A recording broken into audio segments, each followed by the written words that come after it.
গত 23শে November Kolkata press ক্লাবে বয়ঃসন্ধিকালীন শিশুদের মেরুদণ্ডের বিকৃতি সম্পর্কে স্কুলের নীতিগুলির মধ্যে সচেতনতা বাড়াতে এবং কিছু মর্মান্তিক রোগীর গল্প শেয়ার করার জন্য একটি প্রোগ্রাম রাখা হয়।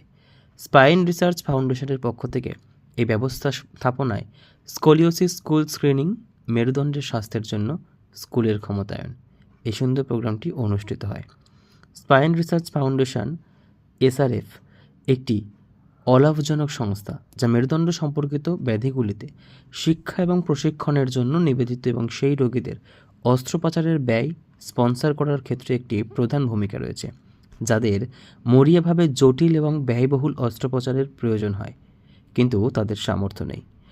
সমাবেশে বক্তব্য রাখেন doctor Soumyajit Basu, managing trustee, spine research foundation; doctor Trinanjan Sarangi, trustee, spine research foundation; Amitabha Biswas, উপদেষ্টা কমিটির সদস্য; ডক্টর ইন্দ্রজিৎ রায়, উপদেষ্টা কমিটির সদস্য, মেরুদণ্ড গবেষণা foundation; doctor Ayan Ghosh, consultant spine surgeon; doctor Bikash, consultant মেরুদণ্ডের সার্জন। সকলের উপস্থিতিতে অনুষ্ঠানটি সাফল্যমণ্ডিত হয়। স্পাইন রিসার্চ ফাউন্ডেশন, এই ফাউন্ডেশনের trustee mister Abhijit Dev. Sir please.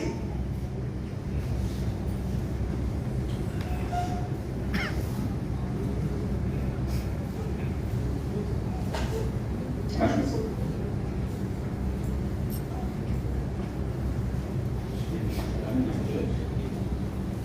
আমি মঞ্চে ডেকে নেব ডক্টর ইন্দ্রজিৎ রায়, প্রফেসর ইন্দ্রজিৎ রায়।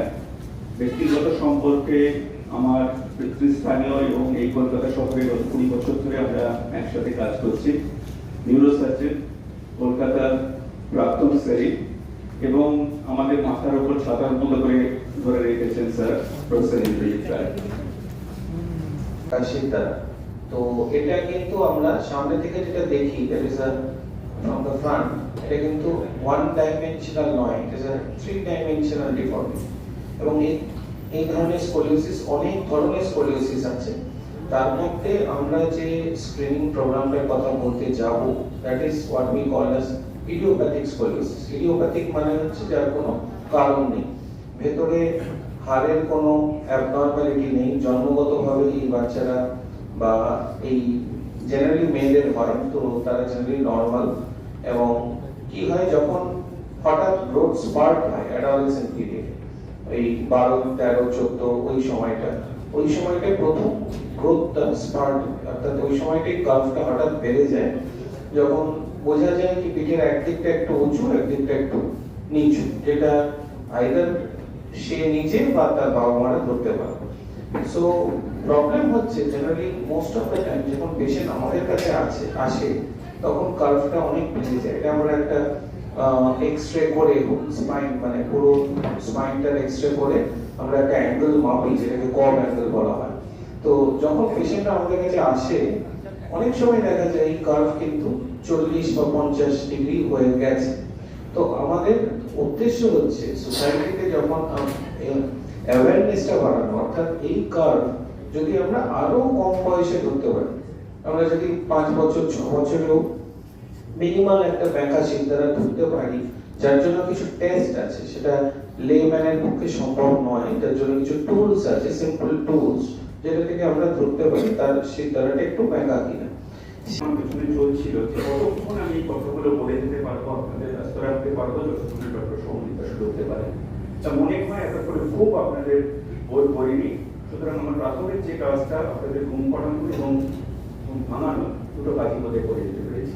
আসল কাজের মধ্যে আসে প্রথম যে ব্যাপারটা, অর্থাৎ এই যে অসুখটা, এটা কি অসুখ বলবো নাকি একটা সাধারণ অবস্থা থেকে সরে যাওয়া বলবো, এইটা নিয়ে ডক্টর বাসু কি বলেন কথা বলবেন।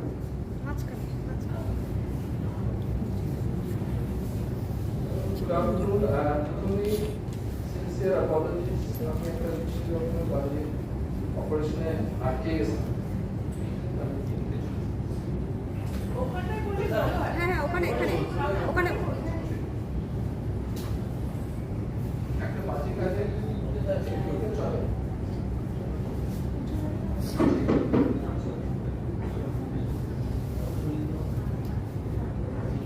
এই বাজে কাজে আটকানোর কারণটা হচ্ছে একটা এমার্জেন্সি অপারেশন করা, এবং আপনারা সবাই জানেন যে লোকটি এতক্ষণ আপনাদের ঘুম পালানোর চেষ্টা করছিল বা ঘুম থেকে তোলার চেষ্টা করছিল, সে কিন্তু এই কাজ প্রায় করে থাকে।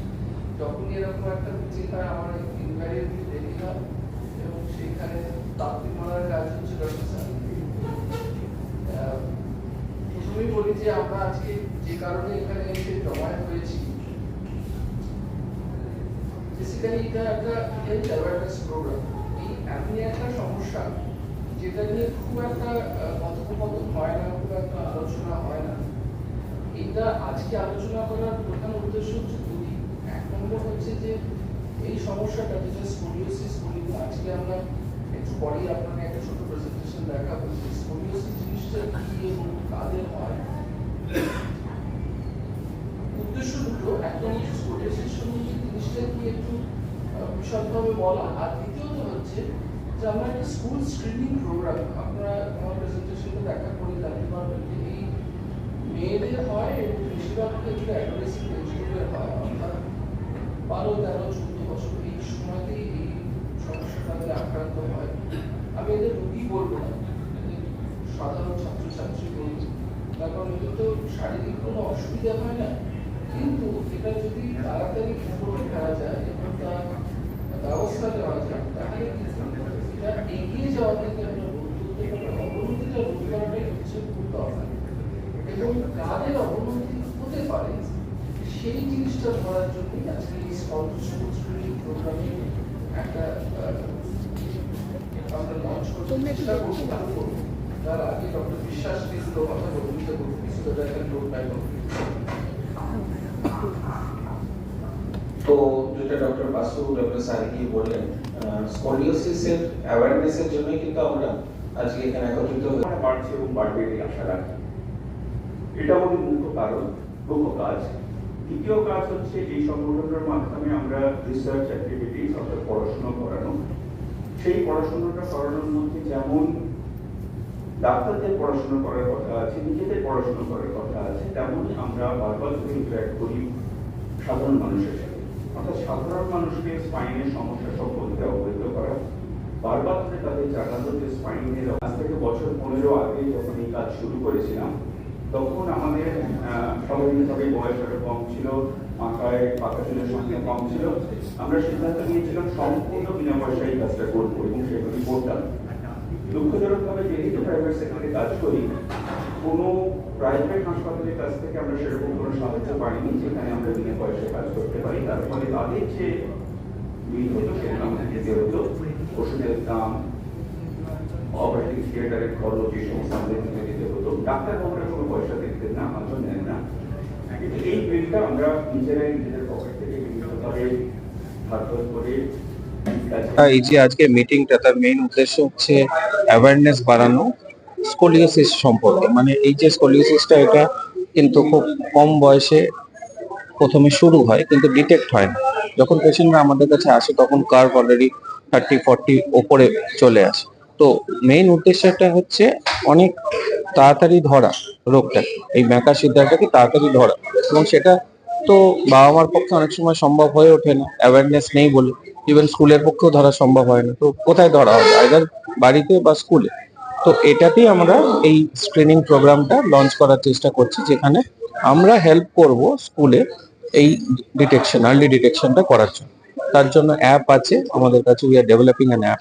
এই অ্যাপের মাধ্যমে উইল গেট ফরওয়ার্ড, যারাই ইন্টারেস্টেড হবে আমরা চেষ্টা করবো অ্যাওয়ারনেস প্রোগ্রামগুলো আরো 2-3 মাস পর পর করা, এবং স্কুলগুলোকে এনরোল করাতে হবে। তারপর আমাদের সাপোর্ট সিস্টেম যাবে সেখানে, সেখানে স্কুলের যারা স্টাফ রয়েছে তাদেরকেও এডুকেট করা হবে, এবং এটা মানে কম্বাইন্ড ওয়েতে দিস উইল বি সাকসেসফুল। তাতে কি হবে, এই ডিফর্মিটি গুলো আর্লি পিক আপ হবে এবং খুব খারাপ পর্যায়ে আমাদের কাছে আসবে না। তাতে আমরা সার্জারি গুলোকে অনেকভাবে কমিয়ে দিতে পারি।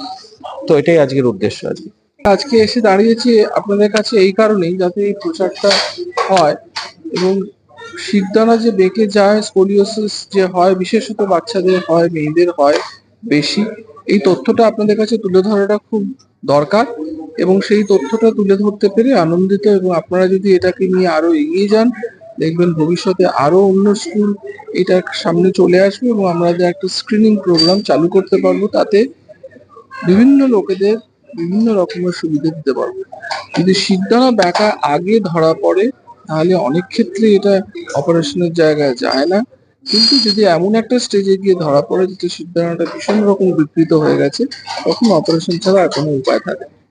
আমরা শিরদাঁড়া বিকৃত শিরদাঁড়া বহু অপারেশন করেছি গত 20 বছর ধরে, এবং পূর্ব ভারতে আমাদের সেন্টারে সবচেয়ে বেশি এই ব্যাকা শিরদাঁড়া অপারেশন হয়, এটা হলপ করে আমরা দায়িত্ব নিয়ে বলতে পারি। করে অদ্ভুত আনন্দ পেয়েছি, তার কারণ এই বাচ্চারা একেবারে বহু বছর ধরে আমাদের কাছে বিভিন্ন সময় আসে, চেক আপ করাতে আসে, চেক আপের ছাড়াও বিভিন্ন সময় যখন স্কুলের গণ্ডি পেরিয়ে যায় তারা এসে দেখা করে, প্রণাম করে, এবং এতে আমার অদ্ভুত একটা